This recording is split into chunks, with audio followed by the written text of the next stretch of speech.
Hey there, IT 140 students. So let's talk about getting your environment set up to work with Python. So you can see that I am on the 1-1 link here. And so we're going to get Python set up using the PyCharm IDE. So you can go ahead and click on this PDF. It's got some pretty good details here, and they do give you the links to the PyCharm website as well as to the Python website. So let's go ahead and go to those. So I'm at the PyCharm download website, and you want to download the Community Edition right here. So go ahead and download it, install it, and then just let it do the default settings for that. So that'll take a few minutes. So once you've got that all taken care of, then the next thing to do is to go to python.org/downloads, and then go ahead and download the latest version right here. And so you'll get an exe. Go ahead and click and run that exe. And again, same thing. Go ahead and just run the default. But I do want to point out one thing as you run it. So I'm going to do modify. So next, the big thing that you really need to pay attention to is where is the Python file getting installed in. So you can see on mine, I navigated to F drive, my program files, and then I have a directory called Python 310, just because we're using Python version 310.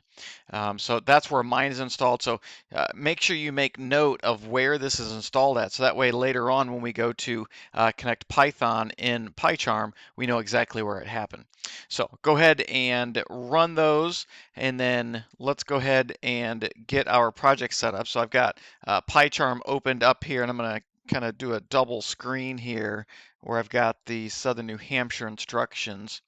So let's see if we can get those kind of both visualized there. I know that this is hard and very small size there, but what we've done now is we're going to go ahead and create a new project. So create new project, and then make sure the first thing that you note is the location where you're going to be saving things here. So this is in C drive users, my username, PyCharm projects. Probably maybe something even smarter would be to create a directory called snoo, or I'll do IT140. How about that? So IT140, we'll just call this first project. So first project, and then you can see that we need to make sure that we have the new environment selected here. So we've got new environment selected here, and then the base interpreter. Again, this is where we need to point to the Python installation that you downloaded. So mine is going ahead and grabbing F drive, Python 310, and then the python.exe file. So if I click create,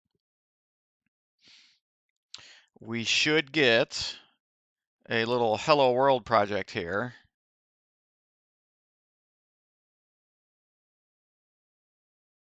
I'll be back when this is loaded. Okay, so after a few minutes there, this is all up and running now. So if I go ahead and go to the green run button here, cross your fingers, we should see hi PyCharm. So this is taking care of this boilerplate code here. So we are up and running with our Python installation. So if you run into any issues, please reach out, send an email. If you're using the online Aporto version, then this should also be able to be easily installed.